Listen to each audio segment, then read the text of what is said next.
Jadi dipersilakanlah semua sama-sama hadir solat subuh dan mendengar tazkirah subuh.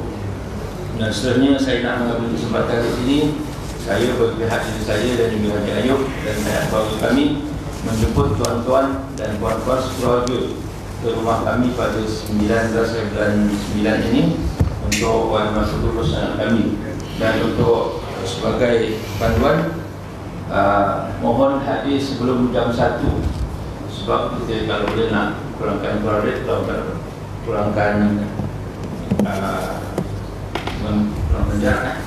kurangkan perhimpunan yang aman. Jadi sebelum satu kalau boleh orang kampung datang dulu, ya. Jadi selepas satu dulu, lepas zuhur insyaAllah orang luar pula akan datang. Jadi sama-sama kita mematuhi SOP dan jaga jarak insyaAllah untuk tidak membuang masa untuk Ustaz. Suara saya dekat sini lah.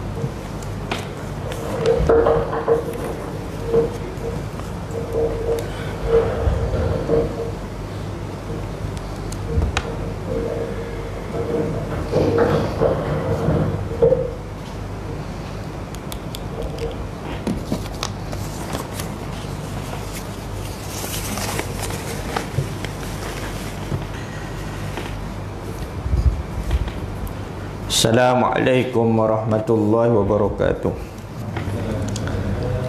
A'udzu billahi samil alim minasyaitonir rajim.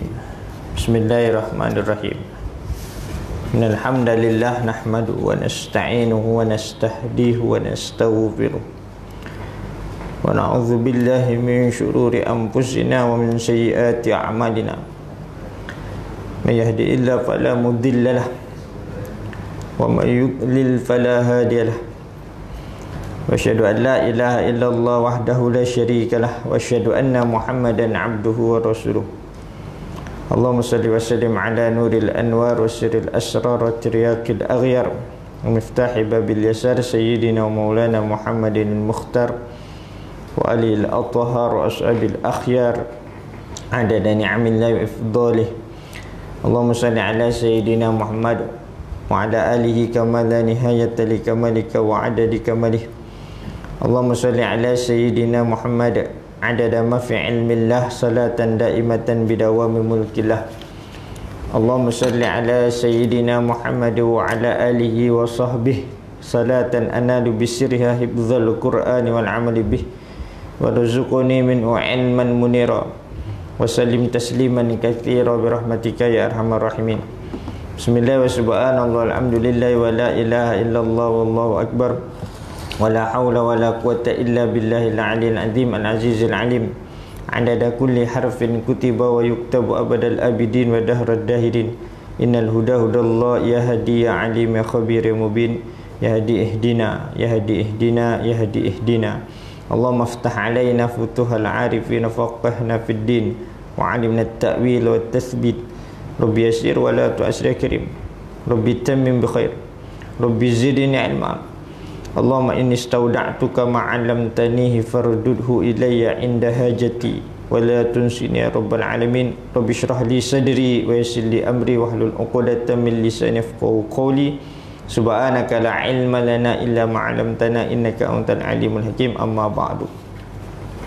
Faqala ta'ala fi kitabil aziz ma anta bi ni'mati rabbika bimajnun wa inna laka la ajran ghayra mamnun.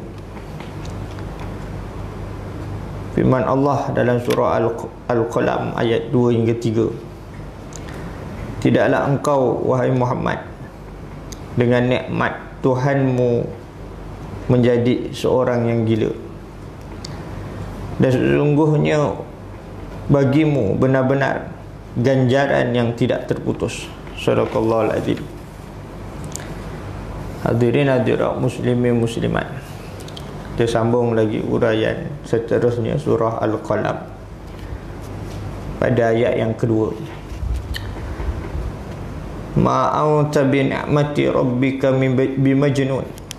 Ma anta bi ni'mati rabbika bimajnun. Tidaklah engkau akan nikmat Tuhanmu menjadi orang yang gila. Ini jawab pada ayat yang awal. Jawab sumpah nun wal qalami wa ma yasturun.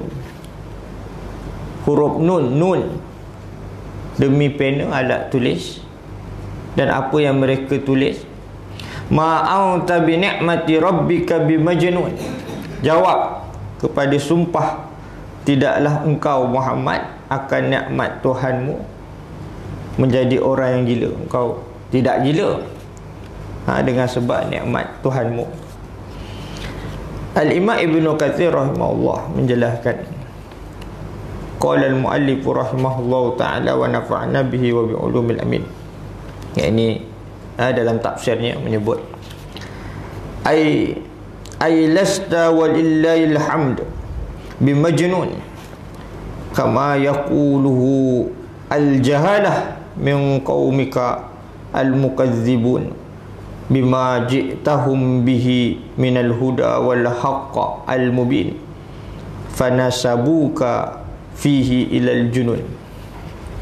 Ya, artinya menurut Imam Ibn Katsir, lasta walillahil hamd, lasta walillahil hamd bimajnun, tidaklah engkau dan bagi Allah segala puji, tidaklah engkau menjadi orang yang gila, kama yaquluhu al-jahalah, sebagaimana orang-orang yang jahil, yang jahil, yang bodoh, yang pengor lah orang Jawa kata, yang pengor,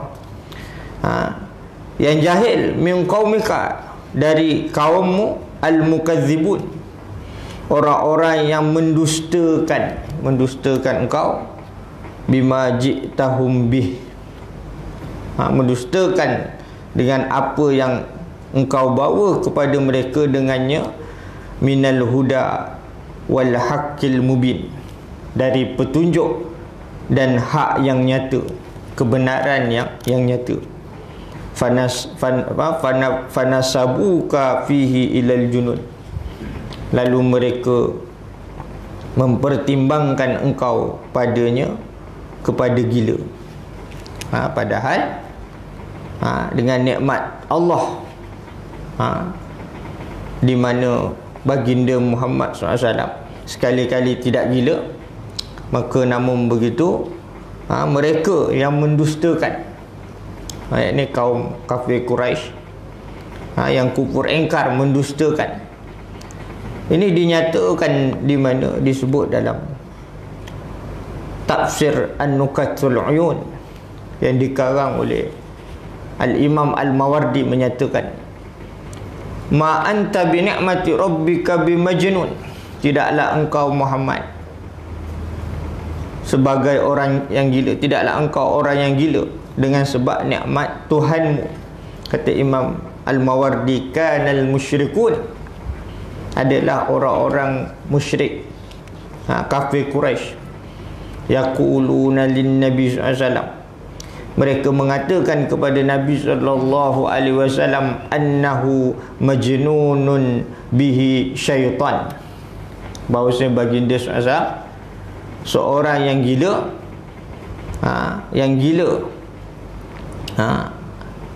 dengan sebab syaitan. Baginda SAW seorang yang gila dengan sebab syaitan yang menjadi sebab kepada baginda gila. Ini kata orang musyrik menurut Imam Al-Mawardi. Wa huwa qauluhum, dan adalah ucapan mereka yang Allah rakamkan dalam Al-Quran, dalam surah Al-Hijr ayat 6. Ya ayyuhalladzi nuzzila alaihi dzikru innaka lamajnun, wahai orang yang diturunkan ke atasnya Al-Quran, Az-Zikr, Al-Quran, bahawasanya engkau adalah orang yang gila. Ini kata-kata mereka. Ya Allah rakam dalam Quran, yang diturunkan Quran ni gila. Yang ini Muhammad SAW diberi Quran, diturunkan Quran, gila. Ini kata-kata musyrik, musyrik di Mekah. Lalu Allah jawab, ma anta bi ni'mati rabbika bimajnun. Ayat yang kedua dalam surah Al-Qalam. Tidaklah engkau Muhammad seorang yang gila dengan sebab nikmat Tuhanmu. Maknanya dengan sebab nikmat Tuhanmu, Muhammad bukan seorang yang gila. Muhammad sallallahu alaihi wasallam bukan seorang yang gila. Kata Imam Al-Mawardi lagi, fa anzalallahu ta'ala raddan alaihim wa takdziban liqaulihim ma anta bi ni'mati rabbika bimajnun ay bi rahmati rabbika wa ni'mati wa ni'mah wa ni'matu hahuna ar-rahmah.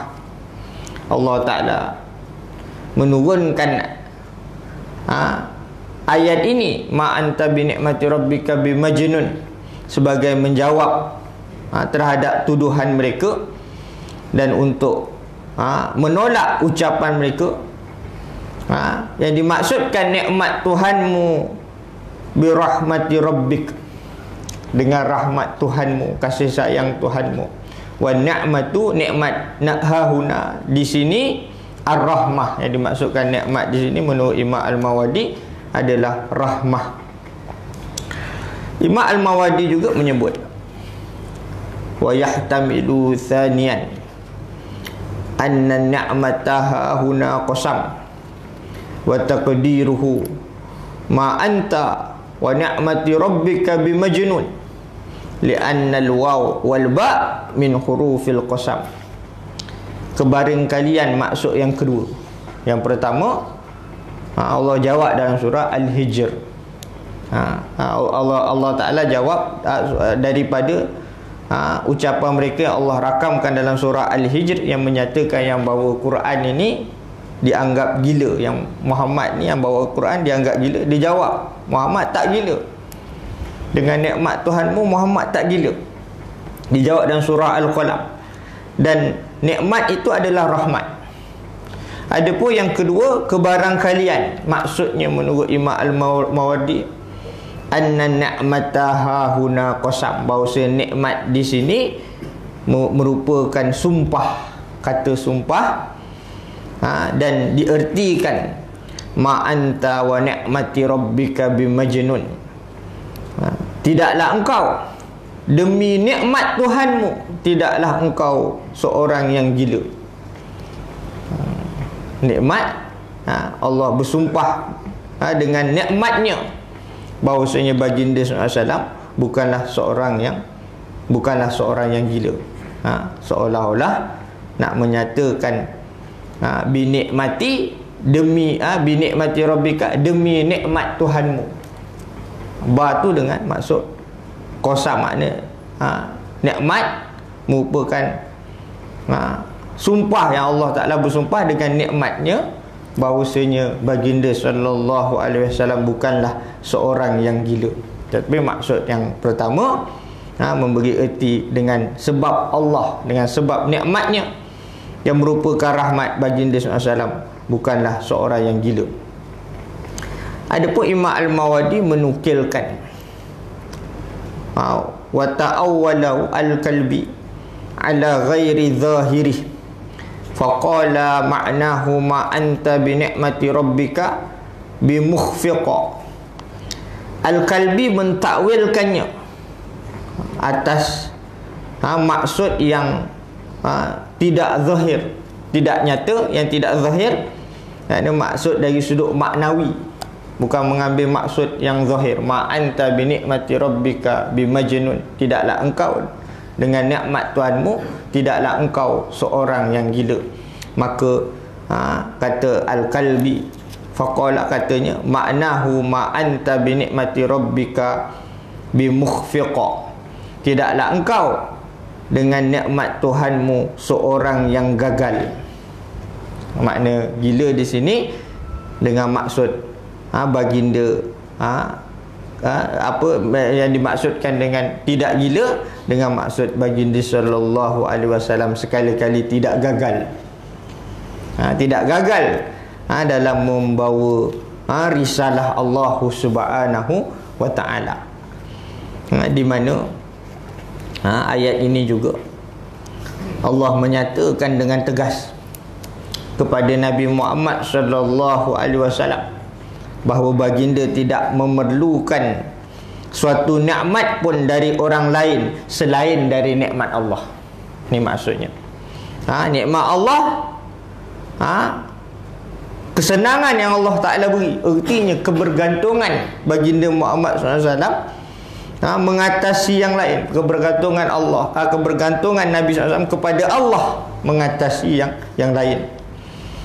Mungkinkah Muhammad itu dikatakan seorang gila kerana memperoleh nikmat dan kurniaan yang sangat besar dari Allah? Pada ayat yang terang jelas dinyatakan ungkapan mereka yang mengatakan yang bawa Al-Quran itu seorang yang gila. Setelah golongan Quraisy mengetahui kenyataan Waraqah bin Naufal dan Rasulullah SAW menyampaikan agama Islam kepada mereka, maka mereka menuduh bahawa Muhammad sallallahu alaihi wasallam mempunyai penyakit gila atau seorang tukang ramal yang ingin memalingkan orang-orang kaum Quraisy dari agama nenek moyang mereka.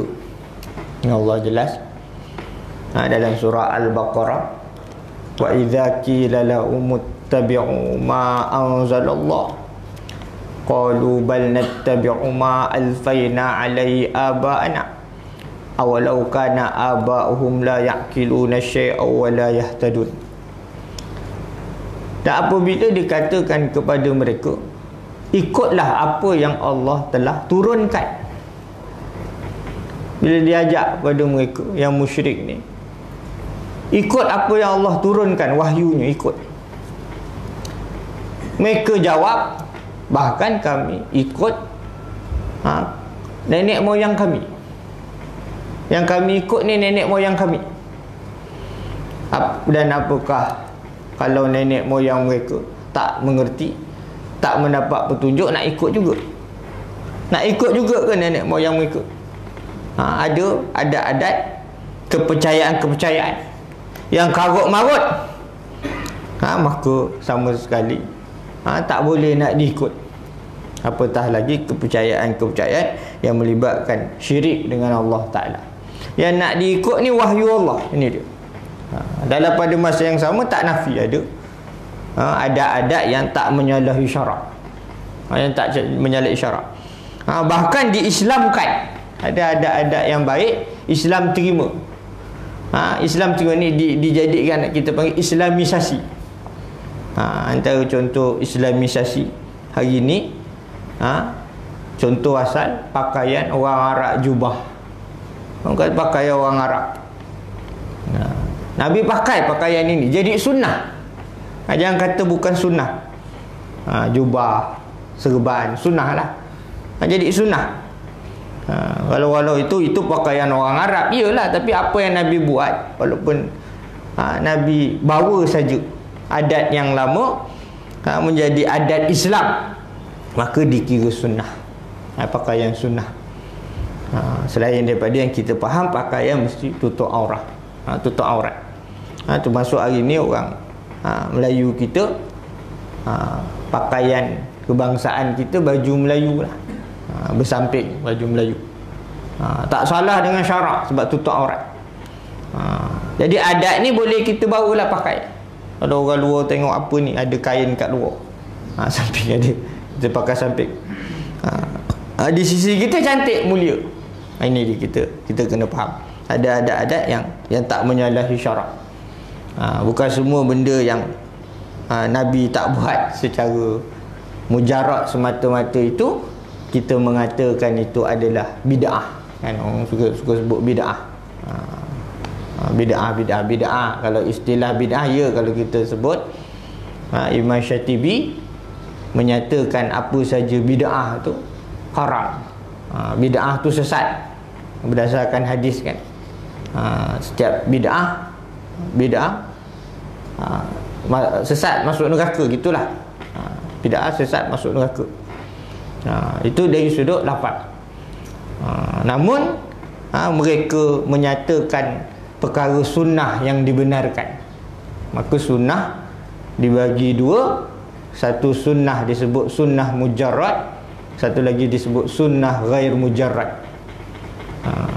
Sunnah yang semata-mata sunnah, betul ikut Nabi, betul sunnah, betul.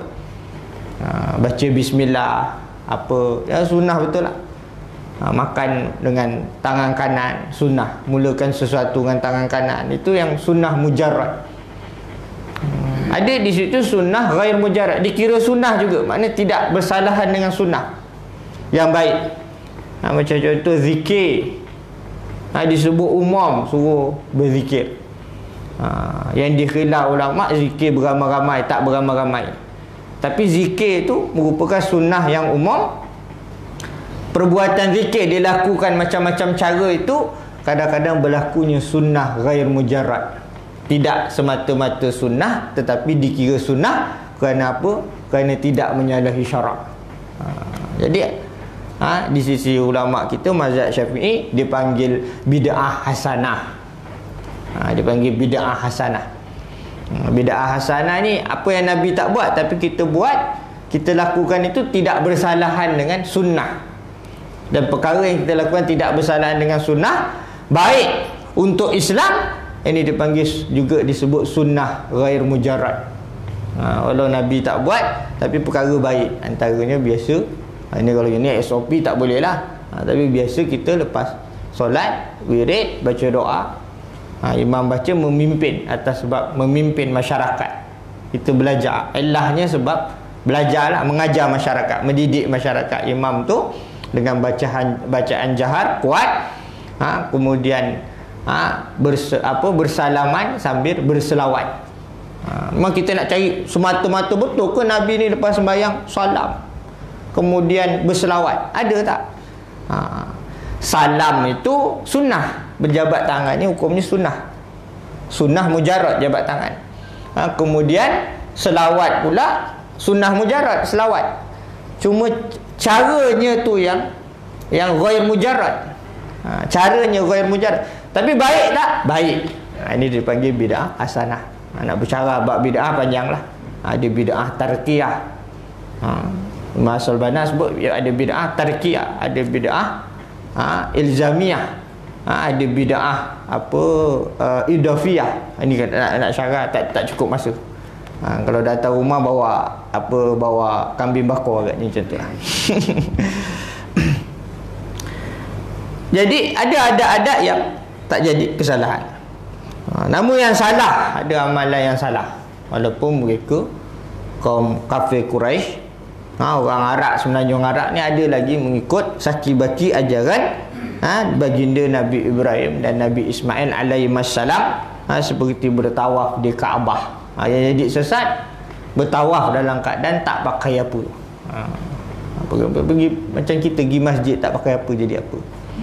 Dia tengok dia, yang kawan tu tengok ni lain macam. Ini dia. Jadi ni ada jahiliah.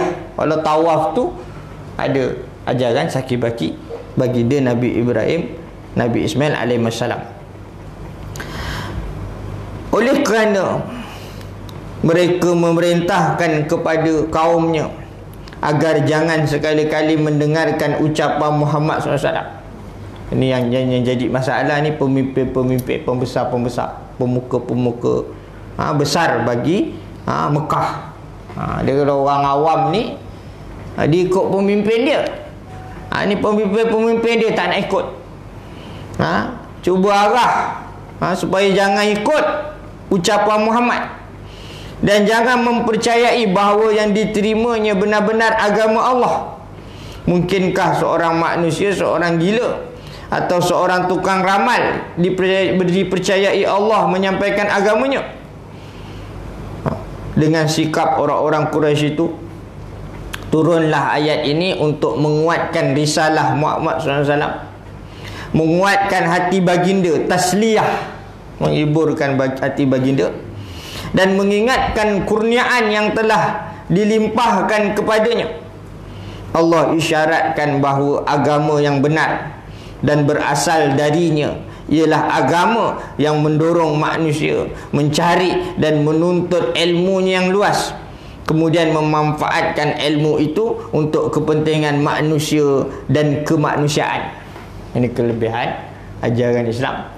Inna dina indallahi Islam. Sungguhnya agama di sisi Allah yang diredai oleh Allah hanya Islam. Ini dia. Hanya Islam saja agama yang Allah Subhanahu wa taala redha. Setiap ilmu Allah yang diperoleh itu harus ditulis dengan pena alat tulis. Berbalik dengan apa yang kita baca sebelumnya.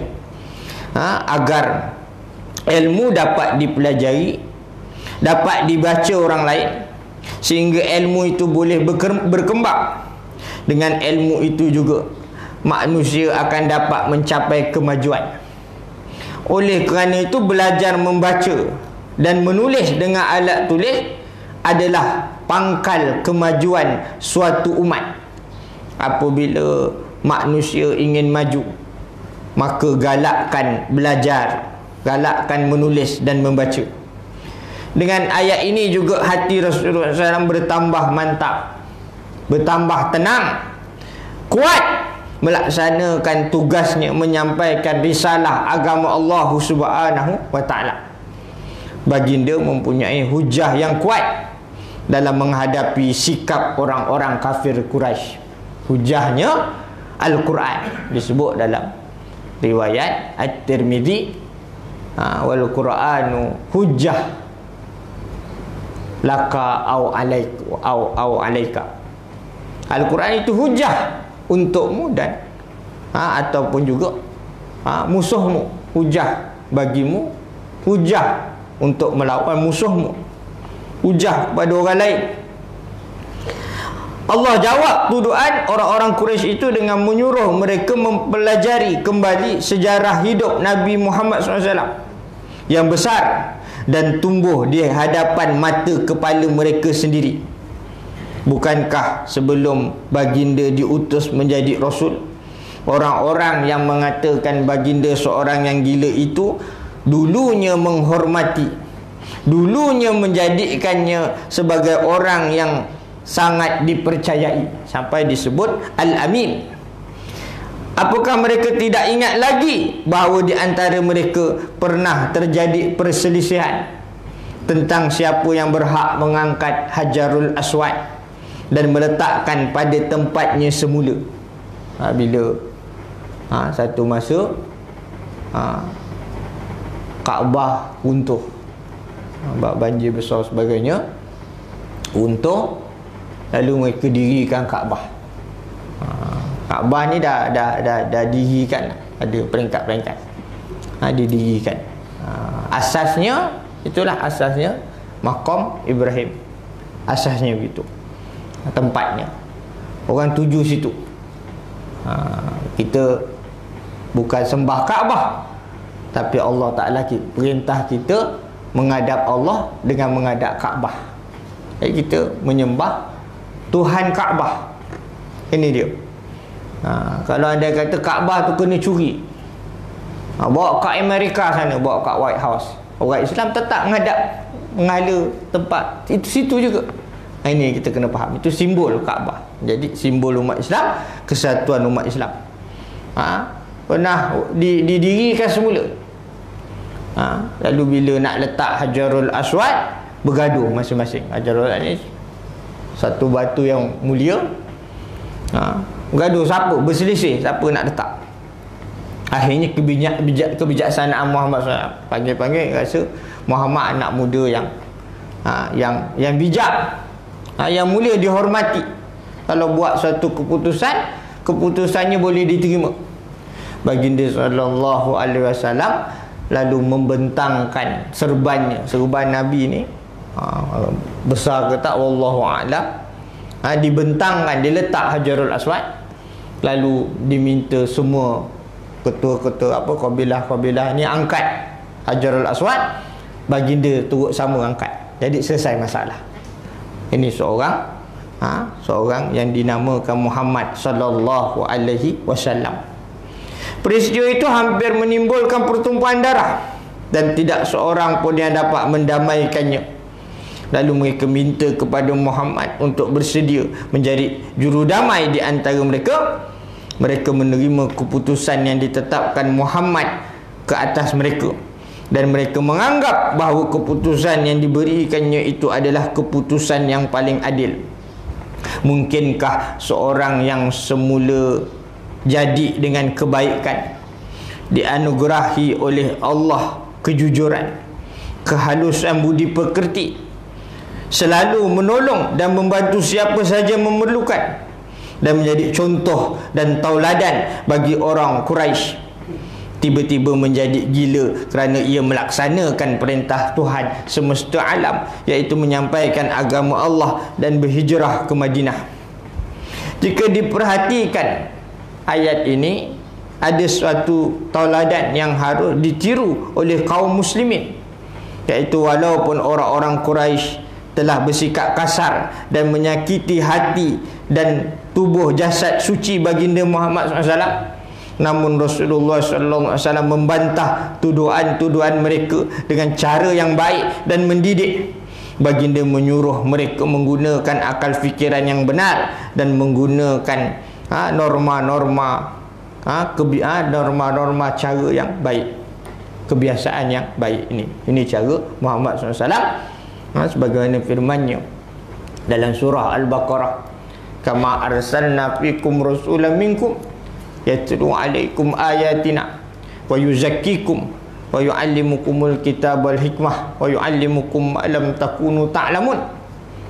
Sebagaimana kami utuskan pada kamu di kalangan kamu seorang rasul yang membacakan kepada kamu ayat-ayat kami.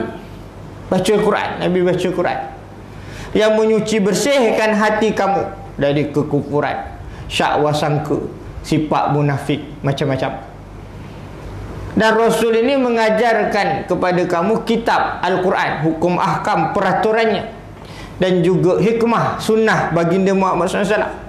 Dan Rasul ini mengajarkan kepada kamu apa yang kamu tidak tahu, tentang perkara sam'iyat, wajibat, perkara-perkara kehidupan sesudah mati, tentang hari akhirat dan sebagainya. Ini dia.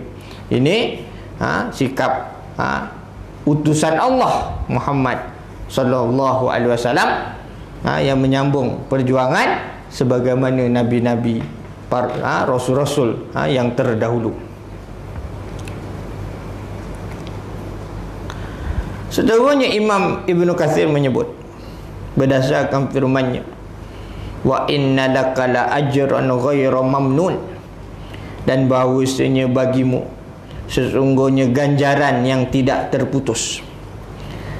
Imam Ibnu Katsir menyebut, aibal inna lakal ajral azim wath thawabal jazil alladhi la yanqati'u wa la yabidu ala iblaghika risalati rabbika ilal khalqi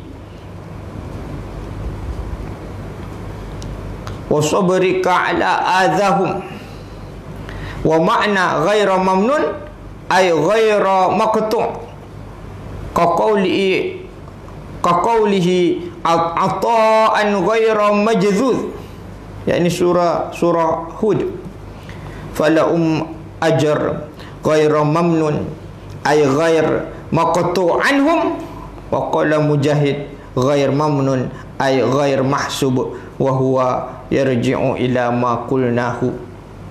Kata Imam Ibnu Katsir rahimahullah, maksudnya bahkan untukmu pahala yang besar dan imbuhan yang berlimpah, ganjaran yang berlimpah, yang tidak putus-putus, tidak lenyap, imbuhan pahala, imbuhan pahalamu menyampaikan risalah Tuhanmu kepada makhluk, dan kesabaranmu Muhammad menghadapi gangguan mereka yang menyakitkan, sebagaimana firman-Nya dalam surah Hud ayat 108, ata'an ghaira majzuz, sebagai kurniaan yang tidak putus-putus.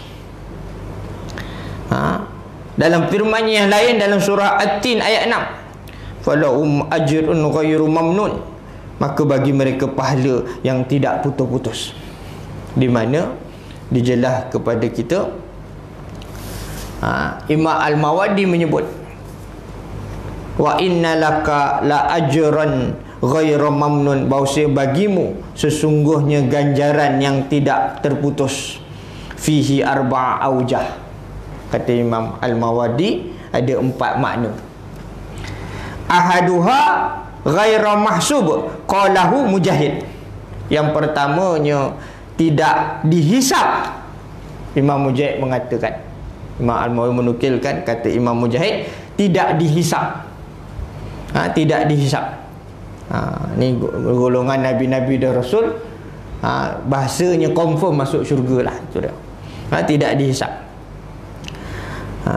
Yang kedua, Athani ajran bi ghairi amal.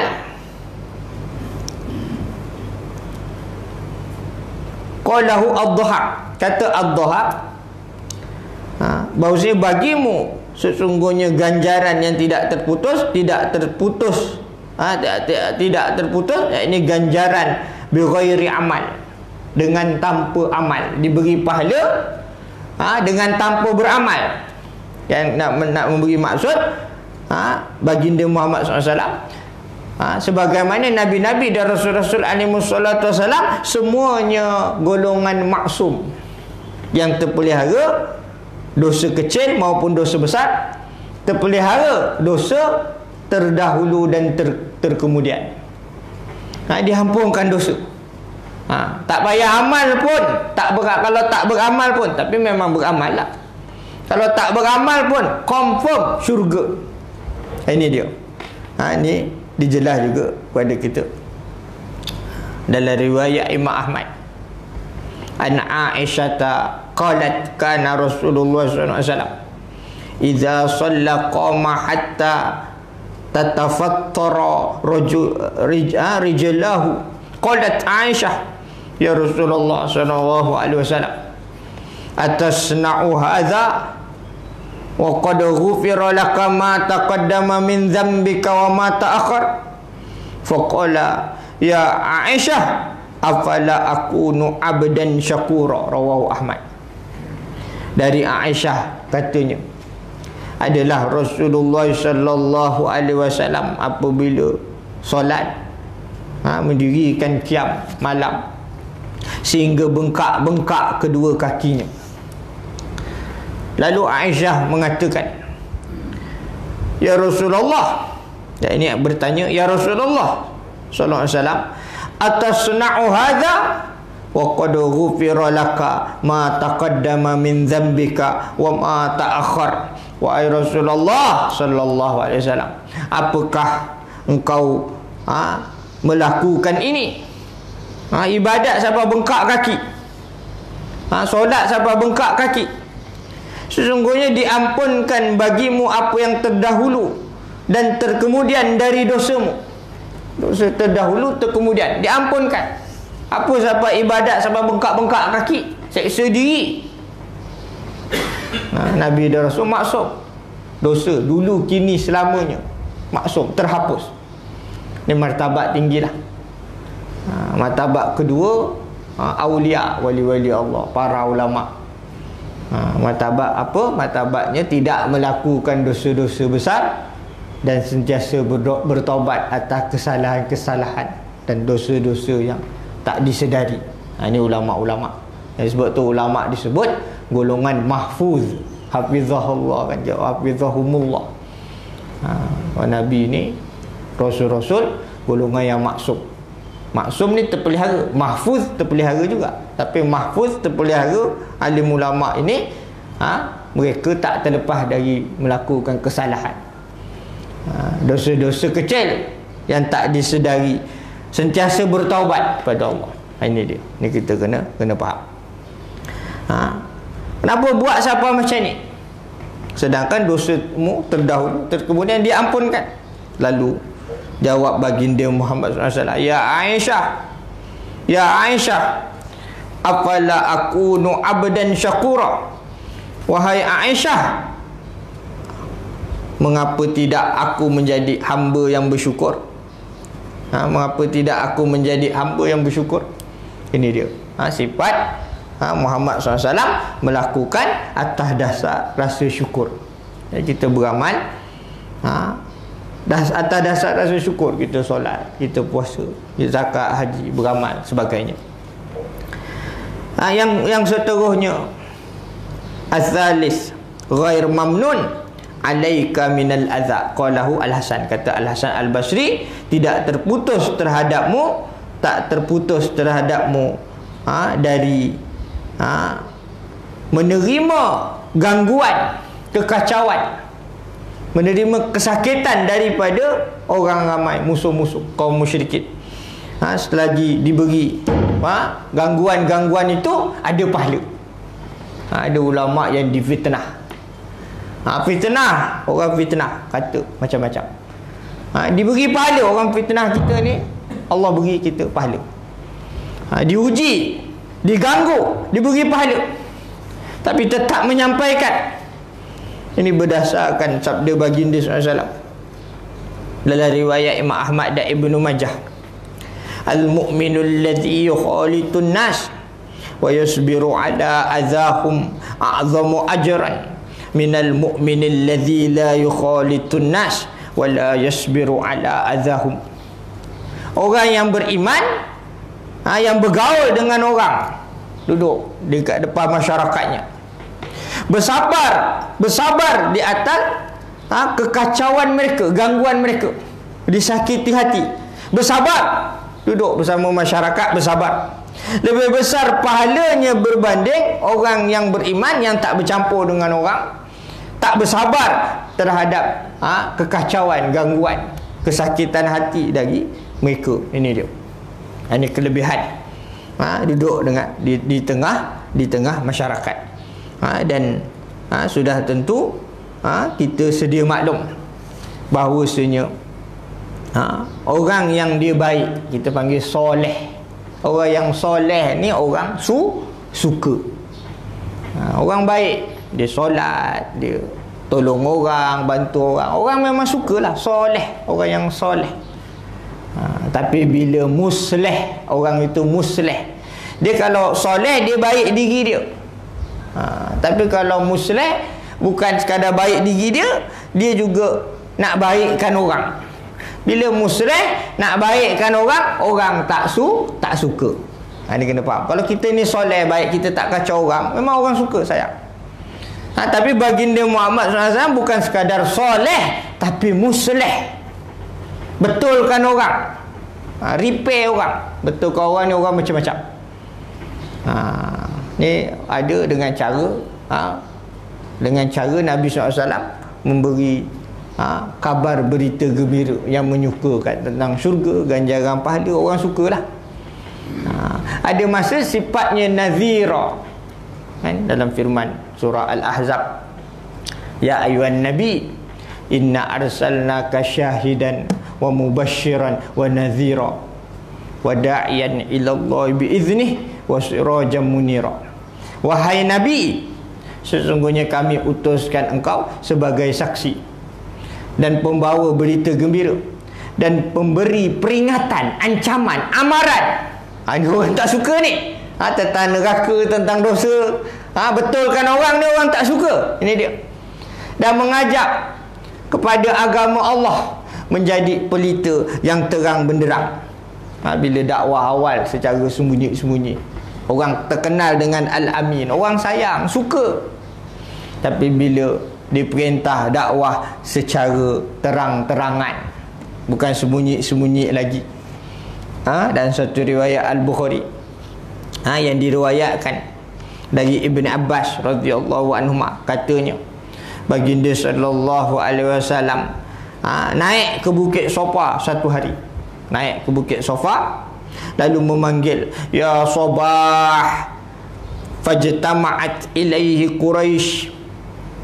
Wahai orang ramai, dipanggil semua, kaum-kaum berhimpun, orang Quraisy ni berhimpun ramai. Lalu mereka mengatakan, malaka, mengapa, kenapa ni engkau panggil kami semua? Lalu baginda sallallahu alaihi wasallam bersabda, ara'aitum law akhbartukum annal adwa yusabbihukum au yumassikum amma kuntum tusaddiquni. Apakah pendapat kamu kalau aku beritahu kamu bahawasanya musuh datang nak menyerang, baik pagi datang pagi kamu atau petang kamu, apakah kamu percaya kepadaku? Qalu, mereka jawab, bala, ya percaya. Al-Amin ni tak pernah cakap bohong. Sifat Muhammad tak pernah cakap bohong, percaya kalau beritahu musuh nak datang baik pagi petang, percaya. Mereka jawab percaya. Lalu baginda SAW bersabda, fa inni nazirun lakum baina yaday azabin syadid. Maka sesungguhnya aku pembawa peringatan, pembawa amaran, ancaman, waspadalah bagi kamu di hadapan azab yang amat dahsyat. Lalu Abu Lahab, pakciknya, mengatakan, tabban laka ahli hadza jama'tana, binasa engkau, apakah dengan sebab ini engkau kumpulkan kami? Lalu Allah turunkan ayat tabbat yada abi lahabi wa tab. Ayat ni turun nak menunjukkan dakwah secara terang-terangan, timbul gangguan, tentangan, tapi bersabar. Ini sikap nabi-nabi dan rasul-rasul. Begitu juga para alim ulama yang duduk bersama masyarakat menyampaikan. Juga maksud ghair mamnun, dengan membawa maksud tidak terputus. Mamnun ghairu munqati', maksud tidak terputus. Dan kebarangkalian maksudnya yang kelima, maksudnya yang kelima menurut Imam Al-Mawardi ghairu muqaddar wa huwal fadl, li'anna al-jaza' muqaddarun wal fadlu ghairu muqaddar. Yang tidak terputus, tidak ditentukan. Balasan yang tidak ditentukan suatu kemuliaan, kelebihan. Kerana balasan yang ditentukan, balasan yang kita tahu. Kalau kita dapat suatu kelebihan, ganjaran sesuatu yang kita tak sedar, dia rasa lain macam. Kalau benda yang dah tahu nak dapat, dah nak dapat ni bonus, tiba-tiba terkejut menang kuis ke pergaduan, ini dia satu kejutan. Jadi sebagaimana juga konsep muslih yang Allah sebut dalam Quran surah Hud, wa ma kana rabbuka liyuhlikal qura bizulmin wa ahluha muslihun. Dan Tuhanmu sekali-kali tidak akan membinasakan negeri-negeri itu secara zalim, sedang penduduknya ada golongan orang-orang yang muslih, yang membuat kebaikan, yang memperbetulkan orang, baiki orang, betul orang, yang amar makruf nahi mungkar, maka selamat. Maka selamat, tidak dibinasakan oleh Allah Subhanahu wa taala. Cukup setakat itu, tak cukup masa. Aku qouli hadza wa astaghfirullah li wa lakum. A'udzubillahi samil alim minasyaitonir rajim. Bismillahirrahmanirrahim. Alhamdulillahirabbil alamin. Wassalatu wassalamu ala asyrafil anbiya'i mursalin wa ala alihi washabihi ajmain. Allahumma innaka ta'lamu anna hadhil quluba qad ijtama'at ala mahabbatik wa iltaqat ala ta'atik wa tawahadat ala da'watik wa tahadat ala nasrati syari'atika fawaththikillahumma rabitataha wa adi wuddaha wa hadiya subulaha wa amlah binurikal ladzi la yakhbu wa syarah sudurha bi faidil imani bik wa jamilit tawakkuli alayka wa ahya bi ma'rifatik wa min al-syahadati fi sabilika innaka ni'mal maula wa ni'man nasir. Allahumma amin, Allahumma amin, Allahumma amin. Rabbana atina fid dunya hasanah wa fil akhirati hasanah wa qina adzabannar. Sallallahu ala sayyidina Muhammad wa ala alihi wasallam. Walhamdulillahi rabbil alamin. Sekian wabillahi taufik wal hidayah. Assalamualaikum warahmatullahi wabarakatuh.